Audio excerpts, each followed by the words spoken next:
열왕기상 5장입니다. 열왕기상 5장 7절에서 12절까지의 말씀입니다. 열왕기상 5장 7절에서 12절까지의 말씀 우리 함께 읽도록 하겠습니다. 히람이 솔로몬의 말을 듣고 크게 기뻐하여 이르되 오늘 여호와를 찬양할지로다. 그가 다윗에게 지혜로운 아들을 주사 그 많은 백성을 다스리게 하셨도다 하고 이에 솔로몬에게 사람을 보내어 이르되 당신이 사람을 보내어 하신 말씀을 내가 들었거니와 내 백향목 제목과 잣나무 제목에 대하여는 당신이 바라시는 대로 할지라. 내 종이 레바논에서 바다로 운반하겠고 내가 그것을 바다에서 뗏목으로 엮어 당신이 지정하는 곳으로 보내고 거기서 그것을 풀리니 당신은 받으시고 내 원을 이루어 나의 궁정을 위하여 음식물을 주소서 하고 솔로몬의 모든 원대로 백향목 제목과 잣나무 제목을 주매 솔로몬이 히람에게 그의 궁정의 음식물로 밀 2만 고루와 맑은 기름 20고루를 주고 해마다 그와 같이 주었더라. 여호와께서 그의 말씀대로 솔로몬에게 지혜를 주신 고로 히람과 솔로몬이 친목하여 두 사람이 함께 약조를 맺었더라. 아멘. 오늘은 본문의 말씀을 통해서 지혜를 주신 고로라는 제목으로 함께 은혜 나누고자 합니다. 솔로몬의 명성이 더해가는 상황에서 두로의 왕이었던 히람도 이스라엘의 사절단을 보내어서 솔로몬의 왕됨을 축하하게 됩니다. 솔로몬은 자기 자신에게 찾아온 히람의 사절단을 보면서 아버지 다윗 때부터 각별한 관계를 갖고 있었던 히람에게 한 가지 부탁을 하게 됩니다. 앞선 단락 5절 말미와 6절을 보면 내가 내 하나님 여호와의 이름을 위하여 성전을 건축하려 하오니 당신은 명령을 내려 나를 위하여 레바논에서 백향목을 베어내게 하소서라고 말씀하고 있습니다. 성전을 건축하겠다라고 하는 뜻을 밝히고는 히람에게 도움을 구합니다. 그가 다스리던 두로 땅의 특산물이라고 할 수 있는 백향목을 원조해 주기를 요청하고 있습니다. 사무엘하 5장 11절에 보면 두로왕 히람이 다윗에게 사절들과 백향목과 목수와 석수를 보내매 그들이 다윗을 위하여 집을 지으니 라고 말씀하고 있는 것을 보게 됩니다. 이 말씀을 보면 솔로몬이 히람에게 뜬금없이 백향목을 요청한 것은 아니다 라고 하는 것을 알게 됩니다. 히람은 이미 다윗 때에도 백향목과 여러 건축 기술자들을 보내어서 다윗의 집을 지어주었던 공사 경력을 갖고 있었던 것입니다. 그러니 솔로몬이 여호와를 위하여 집을 짓는 일에 두로의 자원과 그들 나라의 기술자들의 뛰어난 기술을 요청하게 되었던 것입니다. 원조를 해줄 경우에 그에 대한 보상을 하겠다라고도 약속합니다. 11절에 보니까 솔로몬이 히람에게 그의 궁정의 음식물로 밀 2만 고루와 맑은 기름 20고루를 주고 해마다 그와 같이 주었더라 라고 말씀하고 있습니다.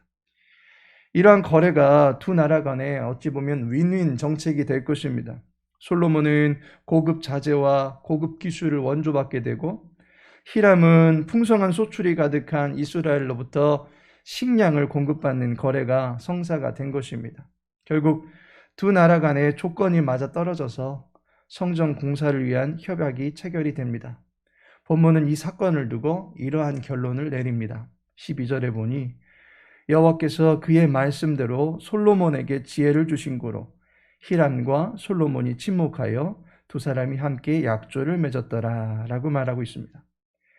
여호와께서 지혜를 주신 고로 성전 건축을 위한 두 나라의 협약이 순탄하게 체결된 것이다 라고 말해주고 있는 것을 보게 됩니다.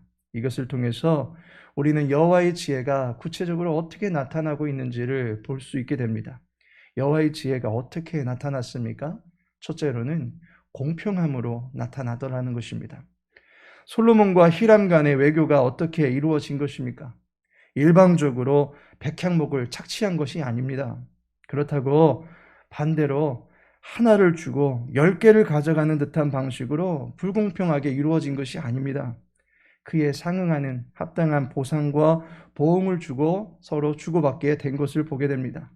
누구나 다 동의되고 인정할 수 있는 범위 내에서 조약이 체결되게 된 것을 보게 됩니다.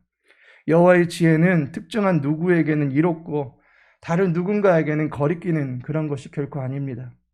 여호와의 지혜를 이용해서 자기들만의 아지트를 만들고 있는 이단들은 그래서 잘못된 것입니다. 자신들의 가정은 건재하면서 신도들의 가정을 파괴합니다. 자녀와 부모의 관계를 깨트립니다. 학생의 본분을 지키지 못하게 만듭니다. 사회 구성원으로서의 역할을 제대로 하지 못하게 만듭니다. 자신의 발을 닦은 물을 마시게 하는 비정상적이고 비상식적인 행동을 일삼고 상대방의 뺨을 쳐대면서 죄사함을 받았다라고 좋아하게 만드는 것은 결코 여호와의 지혜가 아닌 것입니다. 재물을 착취하고 성을 착취하고 노동력을 착취하는 것은 결코 여호와의 지혜가 될 수가 없습니다.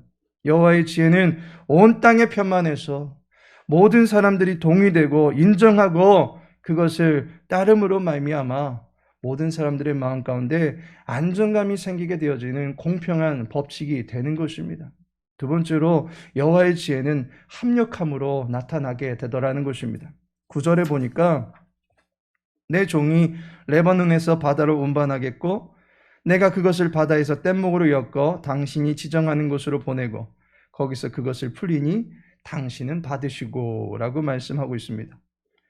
백향목은 두로 땅의 레바논 산지에서 자라고 있는 거목입니다. 높이가 40m가량 되고 지름은 약 3m 정도 되는 아주 큰 나무입니다. 금수의 왕이 사자라고 한다면 수목의 왕은 백향목이다라고 불리울 정도입니다. 그만큼 백향목은 최고의 건축 자재이고 또한 최고의 연료이기도 하고 최고의 향나무이기도 합니다. 그리고 그 중에서도 해발 3,000m나 되는 3,089m나 되는 그 레바논에서 약 1,500m 이상에서만 자라는 그러한 나무만 골라내서 그 재료를 가지고 건축하고자 했던 것을 보게 됩니다. 그만큼 높은 산 위에서 벌목을 하고 그것을 산 아래로 옮기고 또한 성전을 건축해야 될 예루살렘까지 운반하고 또 이제 그것을 재단해서 성전을 세워가는 일, 어찌 보면 종합적인 공사다라고 볼 수 있을 것입니다. 이 모든 일에 히람과 솔로몬이 사전에 논의를 하고 거기에 따른 일꾼들을 각각의 나라에서 세워 나감으로 인해서 대공사가 착착 진행될 수 있게 했던 것을 보게 됩니다. 이와 같이 여호와의 지혜는 일을 잘 처리할 수 있게 하는 실행력을 제공하며 그 모든 일들이 서로 맞아 떨어지게 하는 합력함이 나타나게 되더라는 것입니다. 마지막으로 여호와의 지혜는 평안함으로 나타나게 되어 있습니다. 12절에 보니까 여호와께서 그의 말씀대로 솔로몬에게 지혜를 주신 거로 히람과 솔로몬이 친목하여 두 사람이 함께 약조를 맺었더라 라고 말씀하고 있습니다. 여기 보니까 히람과 솔로몬이 친목했다라고 말하고 있습니다. 여기서 친목이라고 하는 말이 평안이라는 단어를 사용하고 있습니다. 우리는 솔로몬의 중앙내각과 지방관리들이 조직되고 그 정부의 통치 결과가 어떻게 되었는지를 4장에서 보았습니다. 4장 24절에 보니까 그가 사방에 둘린 민족과 평화를 누렸으니 라고 말하고 있습니다.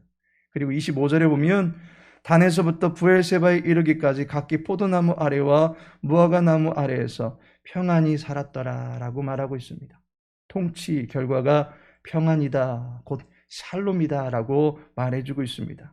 이것이 하나님이 그의 백성들에게 거하는 땅에 내려주는 은총의 결과입니다. 그런데 오늘 히람과 솔로몬이 친목하여 라고 말하는데 둘 간에도 샬롬이, 평안이 이루어지는 것을 보게 됩니다.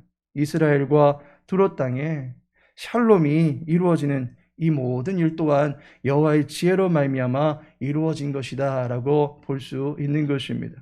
하나님께서 사랑하시는 성도 여러분, 하나님의 지혜로 말미암아 모든 일들이 순적하게 준비되고 거대한 공사가 순탄하게 진행된 것을 보게 됩니다. 큰 일을 앞두고 많은 염려와 걱정들이 앞서기 마련입니다. 그러나 하나님의 지혜를 구할 때에 그 일에 적합한 합력자를 얻게 되는 것이고, 또한 일머리를 바로 알고 해결해 나갈 수 있는 추진력을 갖게 되는 것을 보게 됩니다. 여호와의 지혜로 말미암아 살아갈 때에 비로소 우리는 평안을 얻게 되는 것입니다. 여호와의 지혜를 구할 때 만사 가운데 평안을 경험할 수 있게 되는 것입니다.